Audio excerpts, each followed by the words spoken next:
Amen, les gens ont été pères, ils ont compris la mort. Maman passer à Zoya. Bande de nos bébés, la 10e, Zamba Sali, 12 et 13 mois. Toi, ça va, maman passer à ça, la chambre.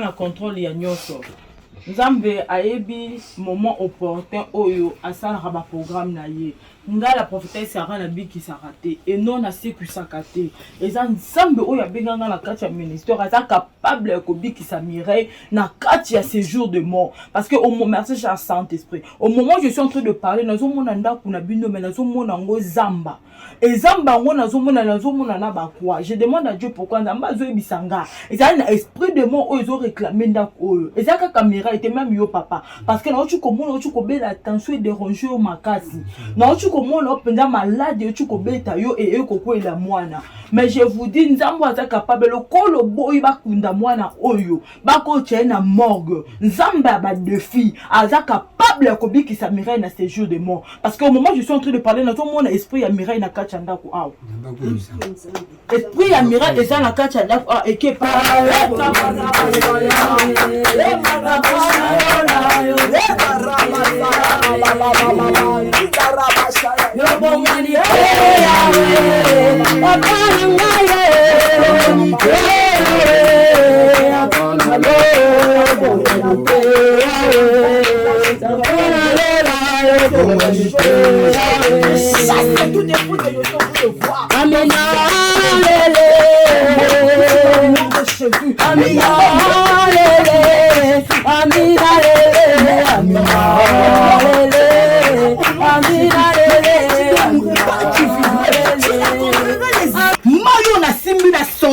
yango na bangoli yango maya miracle et c'est un nyoso esprit na lu tous les ans na benio na kombo ya Nzamba lola Dieu qui était mort et ressuscité na beleli esprit na yo Mireille lutumba na beleli yo esikoza na lobi miracle que le monde sache qu'il y a un Dieu oya za capable ko bikisa mutu abomo sambeli éternel Dieu tout puissant Zamba milimo basakoli Zamba makambo kokamwa tika vie ekota na récupérer âme ya Mireille na kombo na Yesu Masia Jésus Jésus Jésus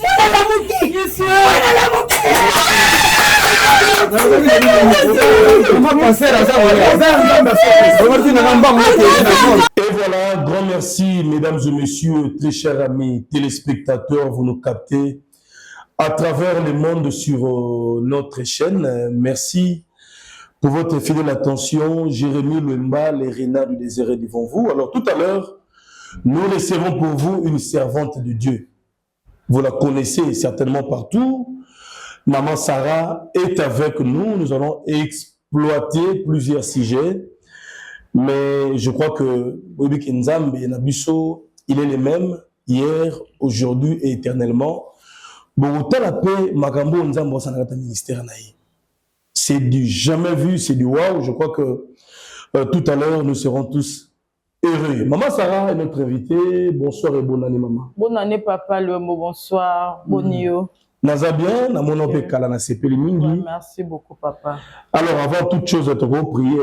Ouais, tout ce qui est sur la mabouka, Nzambe to bondeli, éternel Dieu tout puissant, Dieu de grâce, Yahweh to pesio, merci, to tomboli lisusu kombo na yo, to tiki mutu nyonso akolanda biso ta la bénéficiaire ya moment oyo. Lola na yo etika la polele au nom de Jésus. Amina. Amen. Voilà, merci pour la prière, la prophétesse. D'abord, bonne évolution. Il y a un ministère au Nzamba Pesio. Ouais, ça va, le bien, na CPL, le bonne évolution, il y a ministère Nzamba Pesio. C'est-à-dire, tant que ça, la société, moi, quelconque, l'entreprise, c'est-à-dire, il y a une entreprise, wana pour na kolande là.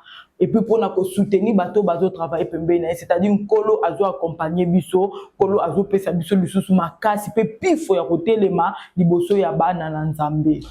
Makamboze bela kolobela, il y a des témoignages, il y a des guérisons miracles. Dans le ministère Nzamba Pesio. Mais avant tout développer l'histoire on a sepla mingi au flash comme on qui mais tout jusqu'au vidéo. Les camerounais ça la manqué le niveau ya Tchang na télé. OK ti sur place na terrain et pas la famille ou papa assemblera na yo.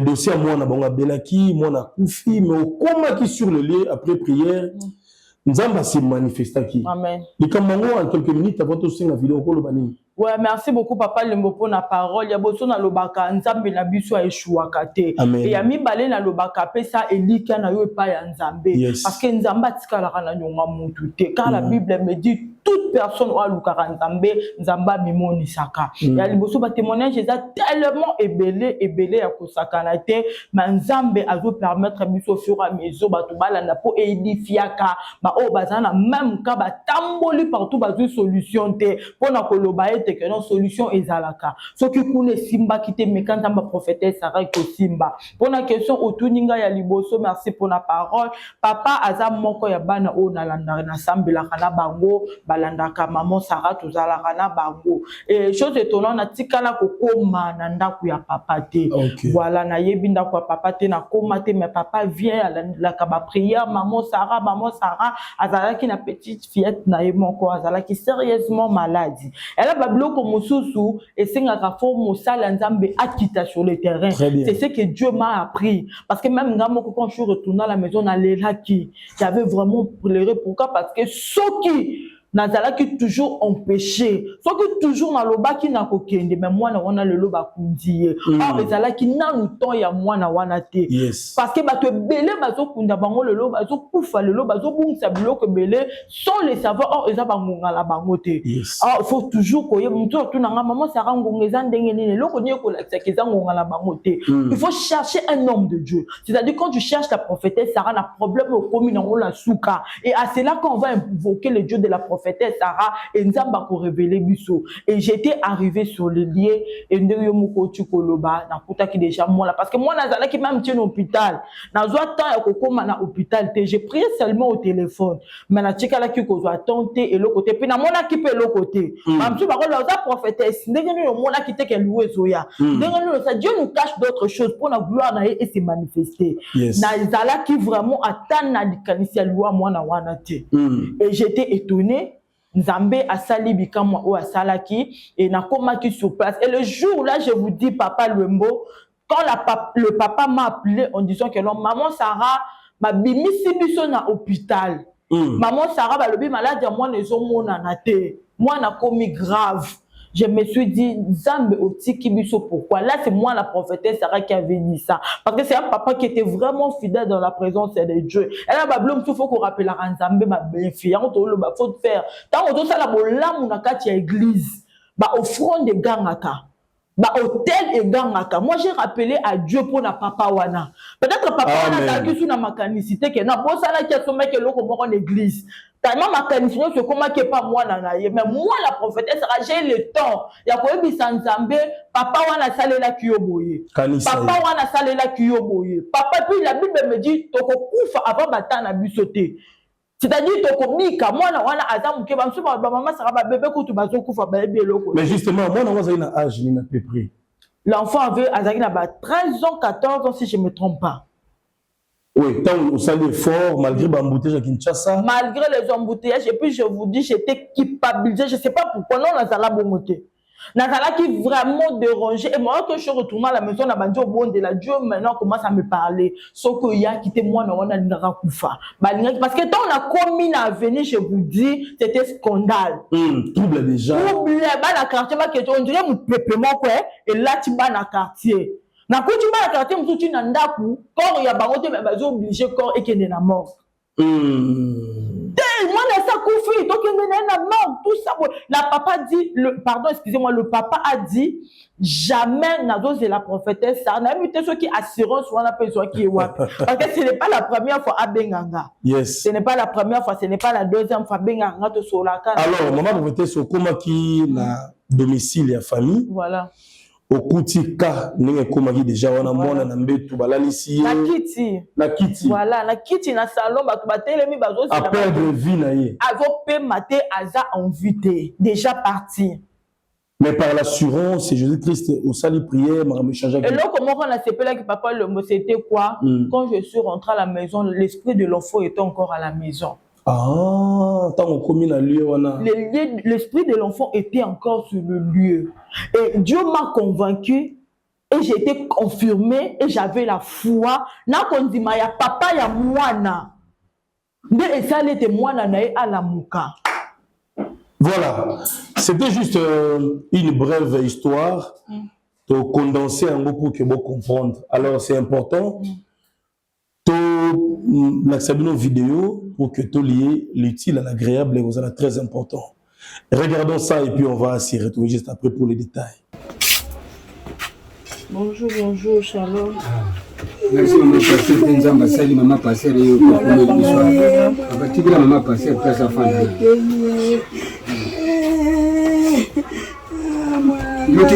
Maman passer à ça il est toujours en élitia. Comment de la nano? Yahweh to pesi yo merci to tomboli yo to zongi lususu matonjo mboka yo lobi na ba circonstance nyonso to komisa kombo na yo to pesi yo merci pour na moment oyo lola no tika la polele na faveur ya libota oyo au nom de Jésus amen. Amen les on a des pères zob contre la mort. Maman passer azoya banda dono bego na 10e nzamba sali pe 12 13 mois ça toi ça la maman passer ça la chambre na yo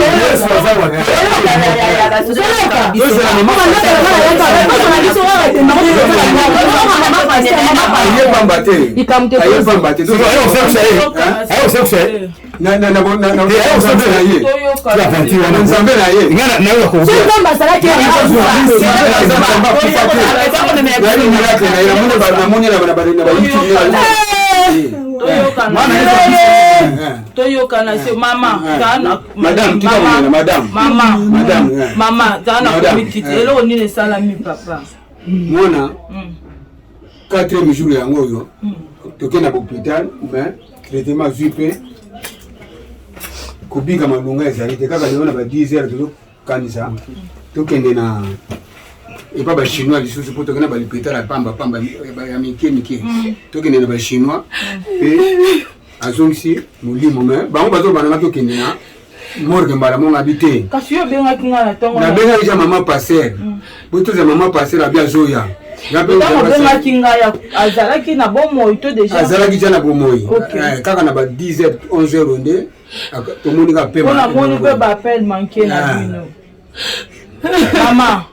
maman s'il vous plaît peut-être accès na diableté s'il vous plaît maman oui na yé la bas circonstance union surtout zone samatonje panza c'est Dieu qui donne et c'est Dieu qui reprend alors na bas circonstance oh c'est Dieu qui a voulu alors biso to ko sala oh za parna parce que la Bible me dit biso to sala parna biso nzamba lo la pas ko sala parna yé parce que chose étonnant et là que zo ka musanga na zo mona akufi kombo na enani Mireille.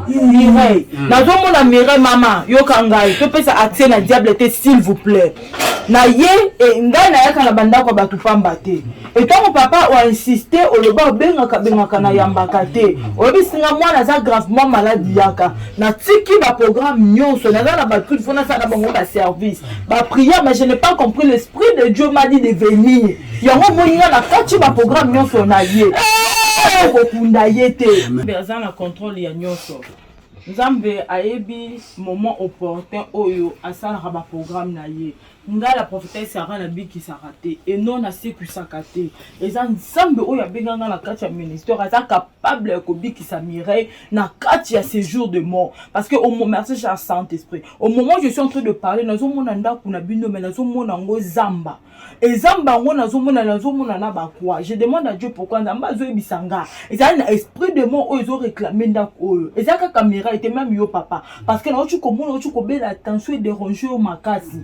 Na tu komona openda malade tu ko beta yo et ko la mwana. Mais je vous dis nzambo aza capable le kolo boy ba kunda mwana oyo. Ba ko na morgue. Nzamba ba défi aza capable ko biki sa Mireille na séjour de mort parce que au moment où je suis en train de parler na tout mon esprit ya Mireille na kachanda ko aw. Esprit ya Mireille eza na kachanda ko et que pas mon côté. Maman nazo mona ba ko melanga komba na omi na omi azana. Ndeko na ngai akufa kala mama na ngai. Akufa kala. Mais pourquoi nazo mona ndeko na wana azali pembeni ya mwana no ya mwasi oyo? Eh Jésus Christ. Seigneur. Parce que nazo mona yende ayoko za molimo ya mwana na yo oyo. Zamba za capable parce que nazo mona kindoki makata kata libota na yo. Même yo moko kaka mwana moko bota chile lozo bota lisusu te. Pourquoi parce que bakanga mabota na yo en foutu mona kindoki za makata na kata libota na yo. Zamba za capable papa bolongolelanga liputa wana. Bopesa nga maji. E kamara basa ya ba. Bolongola liputa wana. Bolongola liputa wana. Bopesa nga image. Bopesa nga image. Et Kamarabasa, ah, c'est le corps parce qu'il y a de mauvais esprits qui est ici. Et Kamarabasa, papa de qui s'en a les cadeaux. Et Kamarabosha, tout est le messieurs cadeaux. Oh, bon, bonité. Maman, tout à l'heure, mon étoile a été filmé. Bon, tout le monde va vanter l'image, c'est au public. Au monde, au filmé. Papa lola yo bonité Yahweh. Yemba eswa bongonité. Bongonité Yahweh. Ayo bongonité. Bongonité. Papa lola yo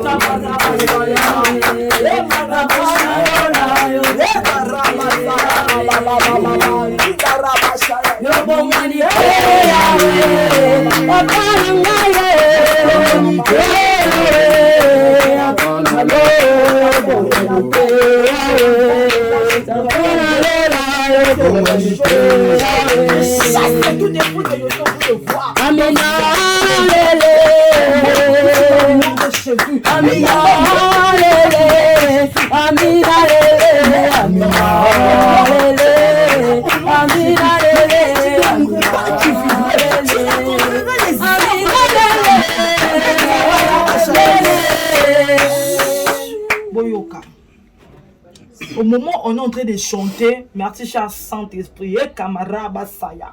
Il m'a reboché, ya maraba saya baba. Je suis en train de voir quoi. Nazo mona esprit ya mira ezo ya mezo zonga. Nazo mona esprit d'ailleurs ezo ya ezo zonga. Alors na ligue mon côté à la distraction de toza awa. Parce qu'il y a fort esprit de mort. Ils ont réclamé mon tomo rafa ku fananda koyo. Alors samba makamba minene, le Dieu de toute suffisance. Je déclare en qualité de la servante de Dieu. Mireille, tu ne mourras pas. Mireille, tu rencontreras les œuvres de l'État. Le tout là, oui. Na beleli esprit na yo. Na lobi maintenant mam, je déclare na makasi na ngate, na makasi ya nsambe ya lolo oya ganga tout est accompli à celui qui croit. Mayo na simbi na sanctifié yango, na bangoli yango ma ya miracle. Et c'est un nyoso esprit na lu tous les arts, na beli yo na combo ya nzamba lola. Dieu qui était mort et ressuscité, na beleli esprit na yo. Mireille, le tumba, na beleli et si koza, na le miracle, que le monde sache qu'il y a un Dieu. Oh, il y a capable ya kobikisa mutu abomoi. Aza capable ya kozongi sa vie ya mutu. Oh, il y a capable capable ya kozongisa âme ya mutu na lobi maintenant na nelika pourquoi parce que je suis en train de voir l'esprit de Mireille ici et Nzamba zo convaincre nga cet enfant va ressusciter. Je dis maintenant à l'instant même j'ai pris pour toi Mireille, là où tu es je récupère ton âme, là où tu es je récupère ton âme, là où tu es je récupère ton âme na sambeli éternel Dieu tout puissant Zamba milimo basakoli Zamba makambo kokamwa tika vie ekota na récupérer âme ya Mireille na kombo na Yesu Masia on Jésus Jésus Jésus Jésus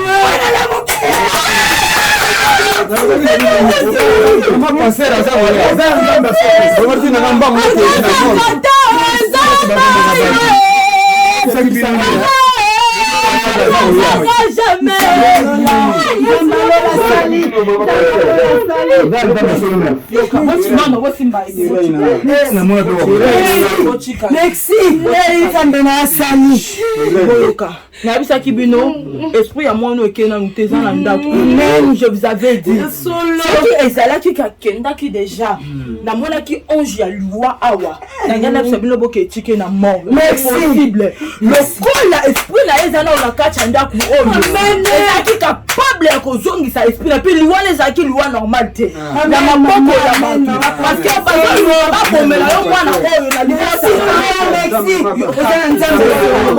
et voilà, merci à la régie finale pour cet élément. Je pense que ces pareils témoignages, ils apprennent à édifier.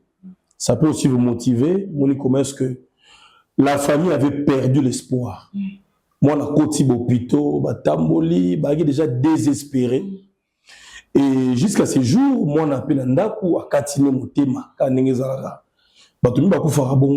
Les habitants a été, lorsque la servante de Dieu a sali fort à comité à domicile na bango et l'esprit de Dieu a convaincu que moi na wa kufité za ba jeu et monde de ténèbres. Effectivement. Alors tant on sali prière, on communiqué onction, tout le monde que moi na retrouvé vie na yé.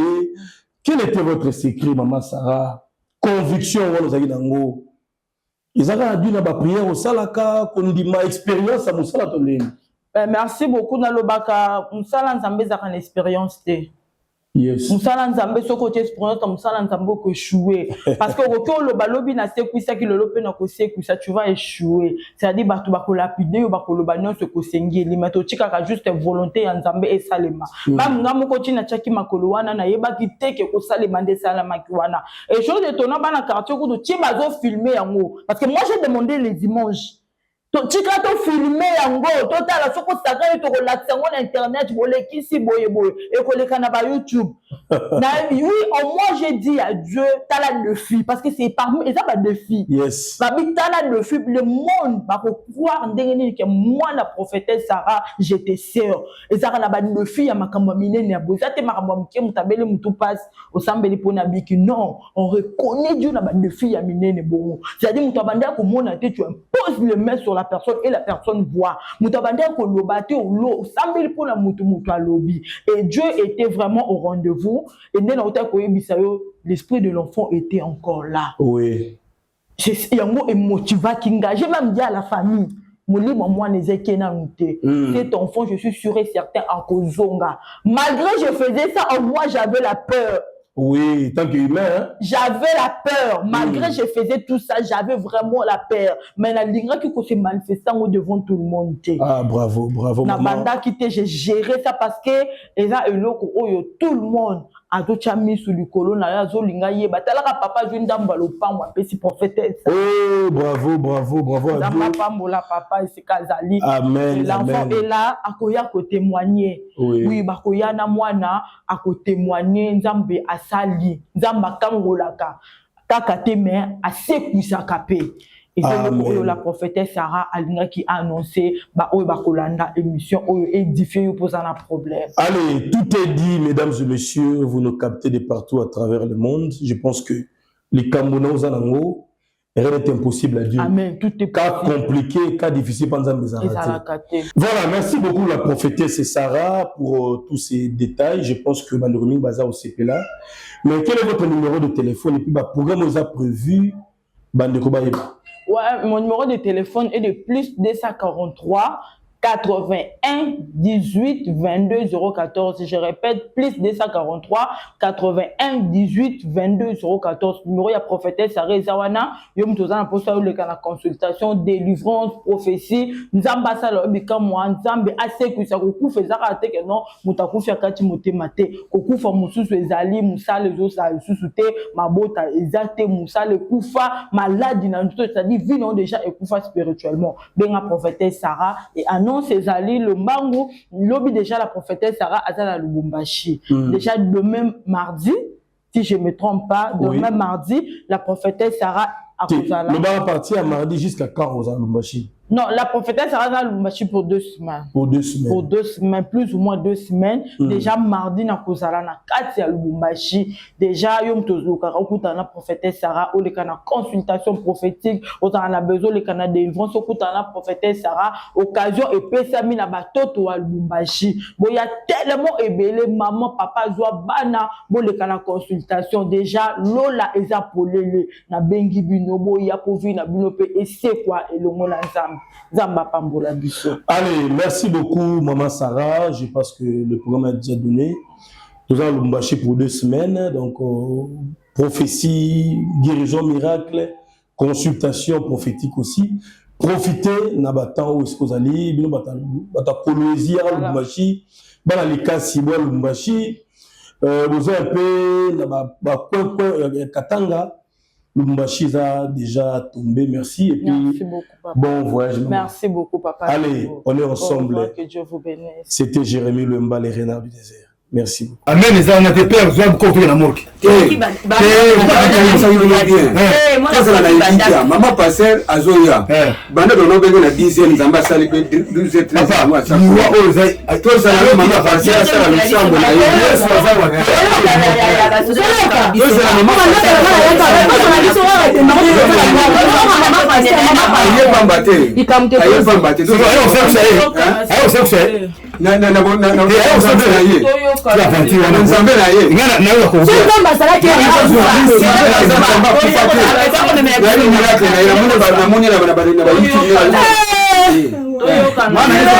na contrôle ya nyoso Nzambe ayebi moment opportun oyo asalaka ba programme na ye nga la prophétesse Sarah na biki sarate et non na sekusaka te eza Nzambe oyo abenganga na kati ya ministère aza capable ya kobikisa Mireille na kati ya séjour de mort parce que au moment merci cher Saint-Esprit au moment où je suis en train de parler nazomona ndako na bino mais nazomona ngo zamba et zamba ngo nazomona na bakwa je demande à Dieu pourquoi Nzamba zo ebisanga eza na esprit de mort oyo zo réclamer ndako oyo eza kaka Mireille était même yo papa parce que na tu komona tu kobela attention et déranger au makasi na tu komona openda malade tu kobeta yo et kokwela mwana mais je vous dis Nzambo aza capable le kolo boy bakunda mwana oyo bako na morgue Nzamba ba défi aza capable ya kobikisa Mireille na séjour de mort parce que au moment où je suis en train de parler na tout mon esprit ya Mireille na kati ya ndako awa esprit ya Mireille eza na kati ya ndako et que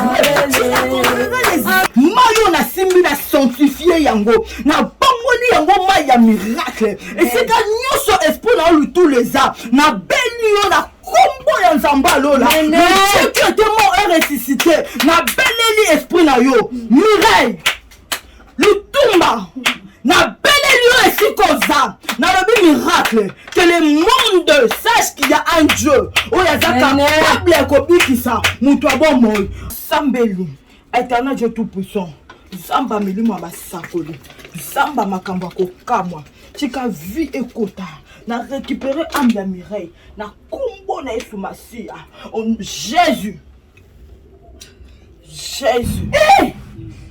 Jésus.